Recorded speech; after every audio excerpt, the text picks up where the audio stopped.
SLT Mobitel, the connection. SLT Mobitel, the connection.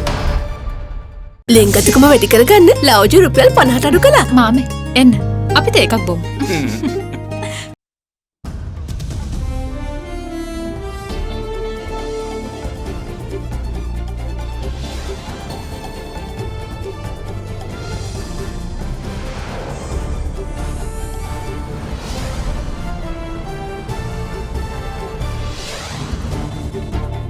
Tonight, everyone is special. Presidential Task Force Chief denies VIP claims and says 1.5 million vaccine doses by end April very possible. 1.5 million doses before end of April. This could be a reality. I'm very optimistic about it. For us, every Grama Nilidhari division is a VIP center. Throwing down the gauntlet. Pressure builds ahead of UNHRC battle as EU ambassadors issue statement on detained lawyer Hizbullah. Just an invite. The Foreign Ministry responds to the Myanmar BIMSTEC invite controversy, denying legitimization claims. Good signs. Government bonds surge following China's $1.5 billion currency swap confirmation. All this and much more coming up on this Thursday, the 11th of March 2021. Alcohol අඩංගු hand sanitizer භාවිත කරන්න. ලෙඩ රෝග ඇති කරන විෂ බීජවලට එරෙහිව සටන් කරන්න. හඳුන්වා දීමේ මිල රුපියල් 350යි. From AdaDerana, this is AdaDerana First at 9. Live from Studio 24 in Colombo.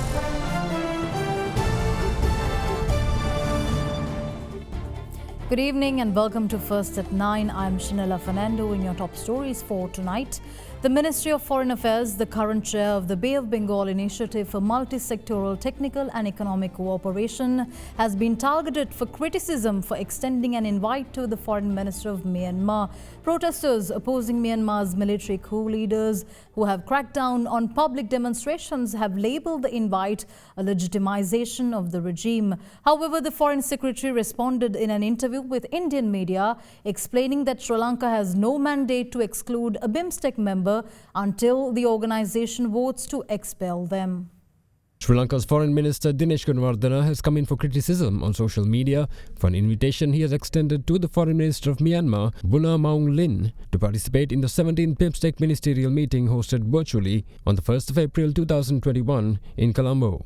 The criticism comes in the backdrop of a major crackdown by Myanmar's military on civilian protests in the country opposing a military coup that has endangered its political system and detained democratically elected leaders, including Aung San Suu Kyi. To date, at least 60 civilians have been killed so far in protests by the country's military and around 1,800 others detained.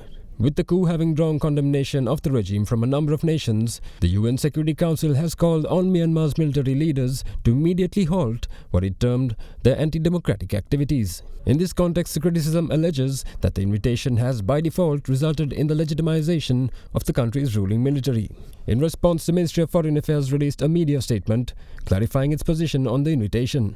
The statement says that with Sri Lanka currently holding the chairmanship of the Bay of Bengal Initiative for Multi-Sectoral Technical and Economic Cooperation, and as the host of the ministerial meeting invited member states Bangladesh, Bhutan, India, Myanmar, Nepal and Thailand to participate in discussions that will finalize the 5th BIMSTEC summit expected to be held later this year in Sri Lanka. Commenting on Colombo's invitation, Foreign Secretary Admiral Janath Colombage told Indian media that the invitation sent to the incumbent Foreign Minister of Myanmar is only within the ambit of BIMSTEC.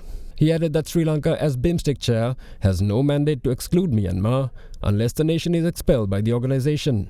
Further, the Foreign Secretary denied that the invite constitutes acceptance by the Sri Lankan government, as it is yet to finalize its stance on the situation in Myanmar. Sri Lanka's best health insurance with the fastest claim settlement. Soft Logic Life. Pay just 500,000 rupees to reserve your unit today. Mulberry Residence. The pressure continues to build on Sri Lanka's government ahead of the upcoming United Nations Human Rights Council resolution. In the latest round of diplomatic pressure being applied, a statement has been released by 8 United Nations Human Rights Council ambassadors from European Union states calling for Sri Lanka to protect its human rights defenders. The statement cites the detention of Attorney-at-Law Hijaz Hizbullah, who is charged with having had close links to the Easter attack terror group led by Zahran Hashim. As Sri Lanka faces a revised United Nations Human Rights Council resolution in the coming weeks, additional international pressure seems to be picking up in the run-up to the event. The latest includes a statement issued by 8 human rights ambassadors from European Union countries, including resolution sponsor the United Kingdom, Germany and Sweden, that calls for Sri Lanka to respect human rights defenders.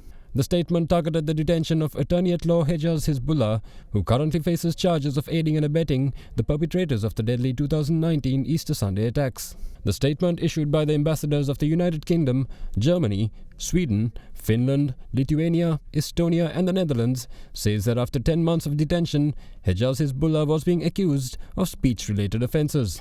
Attorney-at-Law Hizbullah was arrested by the Criminal Investigations Department on the 14th of April 2020 for his links to a madrasa school funded by an organisation he ran that was found to have allowed Easter bomber Zahran Hashim and his co-conspirators to lecture its students on extremist ideology. Following his arrest, he was produced in court on the 18th of February, where the charges, based on statements from students, were announced. The statement by the human rights ambassadors adds that Hizbullah is a leading advocate of the rights of minorities, including Muslims in Sri Lanka, and was a vocal critic of discriminatory policies. The statement says, quote, "We join the UN High Commissioner for Human Rights, Special Procedures mandate holders in urging the government of Sri Lanka to respect human rights defenders such as Hizbullah," end quote. Public concerns have been growing in the past week on delays in the country's national vaccination program. However, Chief of the Presidential Task Force for National Deployment and the Vaccination Plan, Lalit Veeratunga, is optimistic that Sri Lanka will receive 1.5 million of the ordered vaccines by the end of April, following assurances provided by the Indian government. He also revealed that the Russian government is expected to donate a consignment of Sputnik 5 vaccines to Sri Lanka in the future as well. 300 infections identified from 20 districts along with 42 COVID-19 positive foreign arrivals contributed to the COVID-19 caseload detected in the country yesterday. 62 infections were reported from the Gampha district, which remains the highest affected at the moment. In the other districts, 39 infections were reported from Jaffna, 34 from Colombo, 32 from Kalutara, 18 each from Mana and Ratnapura, 16 from Monaragala and 13 from Vaunia. The remaining 68 infections were reported from the 12 remaining districts. Meanwhile, 292 cases were detected by health authorities during the day. In the meantime, 4 more COVID-19 related fatalities were reported yesterday. 3 of the deceased were residents of the Colombo district, while the 4th was from Kandy. On the immunization front, the total number of people vaccinated as of last evening stood at 752,098. The tally includes 8,323 vaccinations conducted yesterday. Meanwhile, Chief Presidential Advisor, as well as the Chief of the Presidential Task Force for the National Deployment and Vaccination Plan, Lalit Veeratunga, says that he has been informed by the Sri Lankan ambassador in Russia that the Russian government is expected to donate a consignment of the Sputnik 5 vaccine to Sri Lanka. Speaking at a media briefing organized by the Ministry of Mass Media yesterday, he also explained that constant monitoring is underway to ensure that the national vaccination program runs smoothly. There is constant monitoring on this at different levels, and there is community monitoring. Therefore, there is this constant vigilance as to how this is taking place. We have only vaccinated some 700,000 people, but we have to vaccinate nearly 13 million people. 13 million people twice over. If it is AstraZeneca, it's 26 million doses. We are also waiting whether the NMRA would give approval for Sinopharm and Sinovac. We still have not approved it because we are going through certain parameters as to whether this is also suitable for us. We will not take a risk because it's on human beings. So therefore, it might get delayed. There is some kind of a guarantee from the government of India that requirements that we have put forward, that is 1.5 million doses before end of April, This could be a reality. I'm very optimistic about it. Veeratunga also responded to claims of VIP vaccination centres being operated for selected individuals. There was never a designated VIP center, although some people may have wanted to run a center like that. Because the government will have to say, oh, there is a VIP center. And you know, it's such a foolish kind of thing for a government to say there is a VIP center. There is no way that could have happened. But I want to ensure, because I am the head of the task force, for us, every Grama Nilidhari division is a VIP center. That's how we look at it. Because we want to ensure that, one, we stop transmission.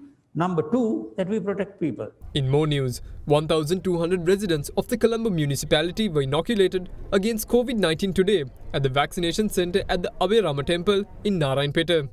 Prime Minister Mahinda Rajapaksa too arrived at the premises and inspected the vaccination drive.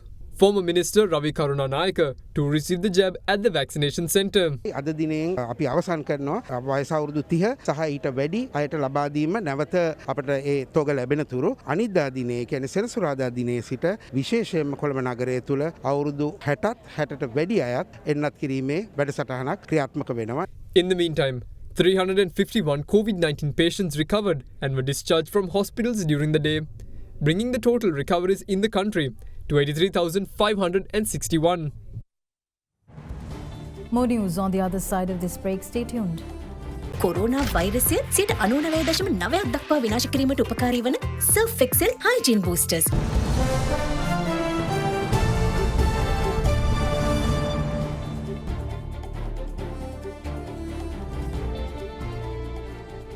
Welcome back in more news. Prime Minister Mahinda Rajapaksa says that competition and cooperation between entrepreneurs will be the hallmark of Sri Lanka's economic growth in the near future. The Premier made these comments while addressing the 22nd anniversary celebrations of the Chamber of Young Lankan Entrepreneurs in Colombo yesterday. The 22nd anniversary celebration of the Chamber of Young Lankan Entrepreneurs was worked off yesterday in Colombo under the patronage of Prime Minister Mahinda Rajapaksa. විවෘත ආර්ථිකය යටතේ ප්‍රධාන කාරණයක් තමයි තරගය. තරගකාරීව ව්‍යාපාරය දෙන තැනැත්තා ජයග්‍රහණය කිරීම තමයි විවෘත ආර්ථිකයේ ක්‍රමය. තරගය මත තමයි සේරම තියෙන්නේ උනේ. විවෘත ආර්ථිකය පැමිණීමත් එක්කම ශක්තිවන්තයා ඉතුරු වෙලා දුර්වල තැනැත්තා හැලිලා ගිය බව ඔබ දන්නවා. දැන් තරගය වෙනුවට සහයෝගයෙන් කටයුතු කිරීම නිසා ගොඩනැගෙන්න පුළුවන් කියන හැඟීම දැක්ම අපේ ව්‍යාපාරික සමාජයට ඇවිල්ලා තියෙනවා. තරුණ ව්‍යවසායකින් පළමු වතාවට තමයි ටයිකෝන් නැතුව ජාතික ඇඳුමෙන් සැරසිලා දායක රාශි වුණේ. මට මතකයි ජීවිතේ පළවෙනි වතාවට ජාතික ඇඳුමෙන් සැරසුණු අය මීට වසර 22කට කලින් එකතු වෙලා හිටපු හැටි. අදත් ඒ ජාතික ඇඳුම ඇඳගෙන මෙතෙන්ට ඇවිත් ඉන්න බව දකින්නකොට වසර 22කට කලින් තිබුණු සුවද හැඟීම, ජාතිය පිළිබඳ හැඟීම, රට පිළිබඳ හැඟීම ඇති පිරිසක් දැන් එකතු වෙලා ඉන්නවායි කියන එක ගැන අපිට විශාල ආඩම්බරයක් දැනෙනවා. Speaking to the media after a party meeting, former President Maithripala Sirisena called for individuals to register with the Sri Lanka Freedom Party to contest the upcoming provincial council polls within the next month. However, when posed with a question by media personnel on the Easter attack allegations he faces, the former president left the premises without comment.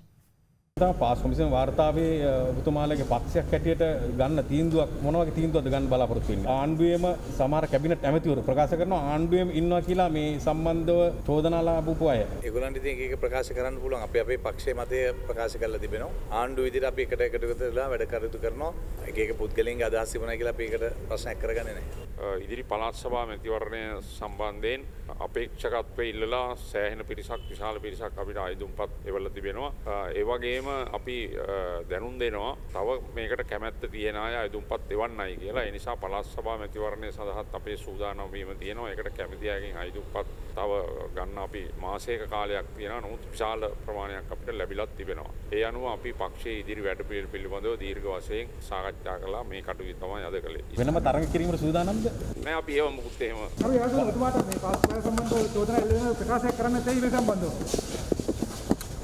පාස්කෝපය සම්බන්ධව ප්‍රකාශයක් කරන්න නැතේ ඔබතුමා. Media spokesman of the National Freedom Front, Mohammad Muzammil, took aim at National Unity Front leader Azad Saleh today for comments he made on the proposed revisions to the Muslim Marriage and Divorce Act proposed by the Minister of Justice. MP Muzammil called the NUF leader's comments on the Muslim community's refusal to follow the country's laws the best example of extremism and called for action to be taken against him. National Unity Front leader Azad Saleh on Tuesday responded to plans by Justice Minister Ali Sabri to revise the Muslim Marriage and Divorce Act by November. Muslim නීතිය කවුරු වෙනස් කරාද අපි වෙනස් කරන්නේ නැහැ. අපේ නීතිය අපිට, ඔයගලගේ නීතිය ඔයගලන්ට. අපිට කුර්ආනයයි හදීසයයි ශරියයි තමයි අපේ නීති රීති නම් අපි ඒක ගරු කරනවා මිසක් රජේ නීතිය බලන්නේ නැහැ. කුර්ආනයේ හදීස් නබිතුමාගේ හදීස් එක ඒ ඇරෙන්න අපිට ඊට පිට නීතියක් අපිට නැහැ. Following this, the media spokesperson of the National Freedom Front parliamentarian Mohammad Muzammil hit back at Saleh's remarks, calling it the best example of an Islamic extremist. එතකොට මේ ප්‍රසිද්ධ මාධ්‍ය හමුවක් තියලා මේ රටේ නීතියට අභියෝග කරන තැනට අද ඉස්ලාම් අන්තවාදියෝ පත් වෙලා තියෙනවා. අසාද් සාලිගේ ප්‍රකාශයෙන් ඒක තමයි පේන්නේ. මෙහෙම කියනවා කියන්නේ ඉතා පැහැදිලිව දැඩි තර්ජනයක් කළ කරනවා මේ රටේ අනෙකුත් ජන කොටස් වලට සහ ඔවුන්ගේ අන්තවාදී මතයන් වලට එරෙහි වන අයට අපි මුස්ලිම් නීතිය වෙනස් කරොත් තව සහරාන් කෙනෙක් එවනවා කියන පණිවිඩය තමයි වෙනත් ආකාරයකින් ඔය අසාද් සාලිලා කියන්නේ. වයස අවුරුදු 12ක දැරියා විවාහ කරගෙන තමන්ගේ දුවගේ දුවවත් විවාහ කරගන්න පුළුවන් මානසිකත්වයක තමයි අසාද් සාලිලා පෙළෙන්නේ. ඉතින් මේක මොන තරම් පහත් මානසිකත්වයකින්ද මේ කටයුතු කරන්නේ. ඒ නිසා පුද්ගලයා හෝ ජාති ආගම් මත නීති වෙනස් වීම ශිෂ්ට සම්පන්න ලෝකයේ පිළිගන්න දෙයක් නෙවෙයි. චාරිත්‍ර වාරිත්‍ර සිරිත් විරිත් උපසංස්කෘතීන් වලට පවතින්න පුළුවන්. ඒක ප්‍රශ්නයක් නෑ. හැබැයි මේ නීති වෙනස් කරා කියලා අසාද් සාලිලාට උරුමස් කන්න කියලා කවුරුත් කියන්නේ නැහැ. මුලින්ම සිංහල මිනිහගෙන් දෙමළ මිනිහගෙන් මුස්ලිම් මිනිහව ඇඳුමෙන් වෙන් කරා. ඊට පස්සේ ආහාර පාන වලින් වෙන් කරා. හලාල් කියලා ගෙනල්ලා. ඊට පස්සේ අධ්‍යාපනයෙන් වෙන් කරා. උසාවියෙන් වෙන් කරා. මේ ඔක්කොගෙම වෙන් කරලා අසාද් සාලිලාට තමන්ගේ පටු දේශපාලන උවමනාවන් ඉටු කරගන්න සහරාන්ලට තවත් මරාගෙන මරන බෝම්බකාරයෝ වැඩිපුර නිර්මාණය කරගන්න තමයි මේ වෙනම නීති ඉල්ලන්නේ, වෙනම නීති තියාගෙන යන්න හදන්නේ. රටේ නීතියට අභියෝග කරන අසාද් සාලිලාට විරුද්ධව අපි විශ්වාස කරනවා නීතිපතිතුමාත් ඒ වගේම පොලිස් දෙපාර්තමේන්තුවත් ක්‍රියාත්මක වෙයි කියලා. ඒ නිසා අපි පොලිස්පතිතුමාගෙන් ඉල්ලා හිටිනවා රටේ නීතියට ප්‍රසිද්ධිය අභියෝග කරන අයට විරුද්ධව නීතිය ක්‍රියාත්මක කරන්න කියන එක අපි ඉල්ලා හිටිනවා. සංවිධානයක් තියෙන උලමා සභාව කියලා. ඒ වගේ තියෙන සභාවලින් මේ නීති පද්ධතිය වෙනස් කරගන්න බැරිද? උලමා සභාව අන්තවාදයේ ව්‍යාප්ත කරන ප්‍රධාන සභාවක්. එහි වැඩ බලන මහලේකම් පාස්කු ප්‍රහාරයේ සිද්ධ වුණු ජමීල් කියන කෙනාගේ පියාගේ ඥාති සොයුරේ. ඒ වගේම වුන් ජමාතේ ඉස්ලාමී මතවාදයේ තෞහීද් මතවාදයේ වගේ පාස්කු කොමිසමෙන් තහනම් කරන්න කියලා තියෙන මතවාද තියෙන සංවිධානයක් තමයි උලමා සභාව. අන්තවාදය න්‍යායිකව පෝෂණය කරන තැන තමයි උලමා සභාව. We'll return after this short commercial break. Stay with us.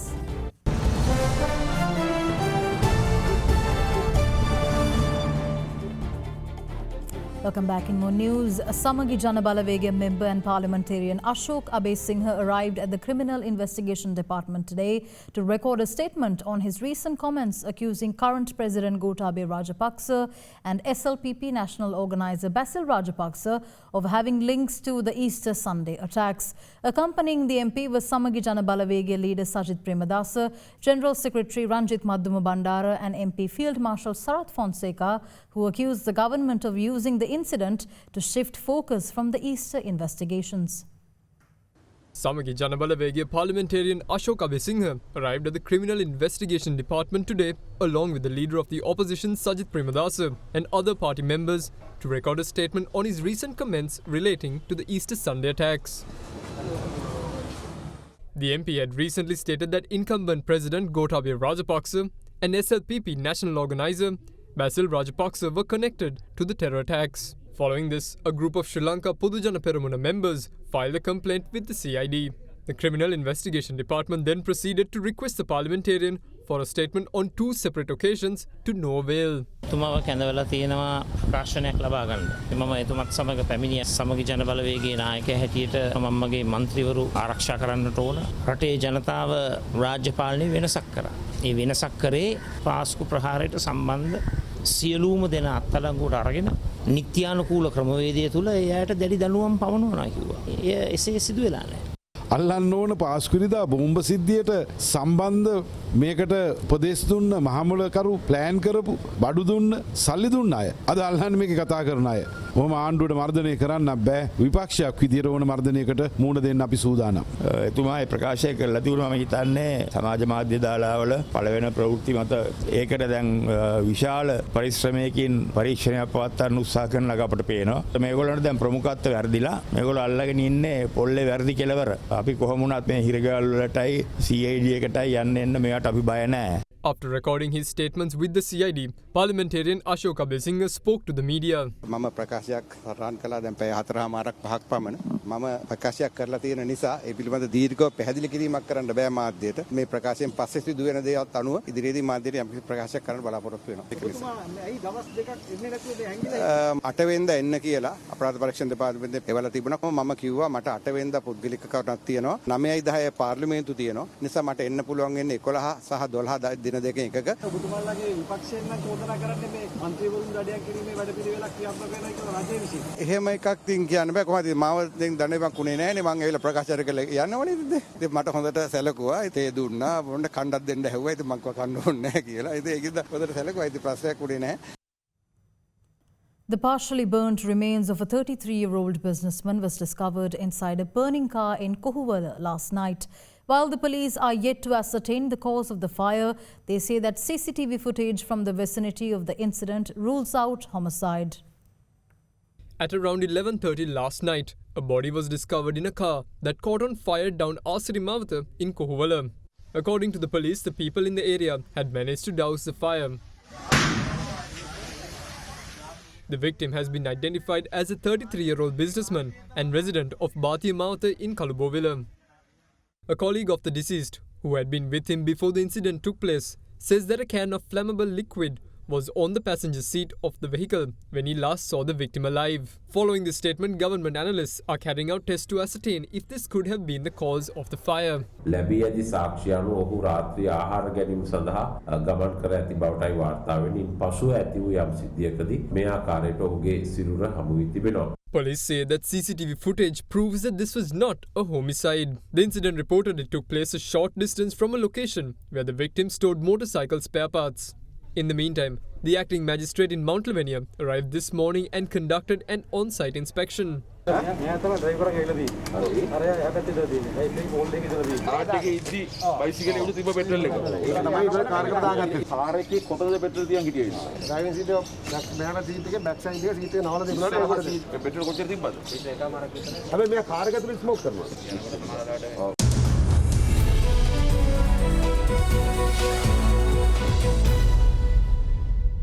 In business news, Sri Lanka's dollar-denominated bonds due in July have climbed by 3.5 cents to end at their highest level since March last year, after the People's Bank of China gave the green light for a $1.5 billion currency swap deal with the Sri Lankan government. The swap deal, which is repayable in 3.5 years, was announced by State Minister Ajit Cabral yesterday on social media.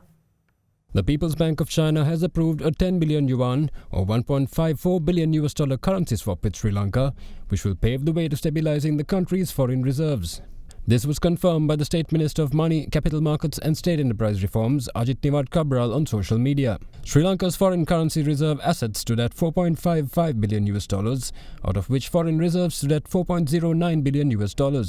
Following the announcement, the country's government bonds surged, with the dollar-denominated bond value, which is due in July, climbing 3.5 cents to 96.3 cents to end at its highest level since March 2020. The country's January 2022 issued bonds jumped by 4.8 cents as well. Last month, Central Bank of Sri Lanka Governor Professor W.D. Lakshman announced that the country was engaging foreign governments and multilateral partners in discussions on further financing options.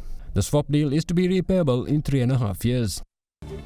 With that, we wrap up tonight's edition of First at 9. Thank you for joining. Have a good night.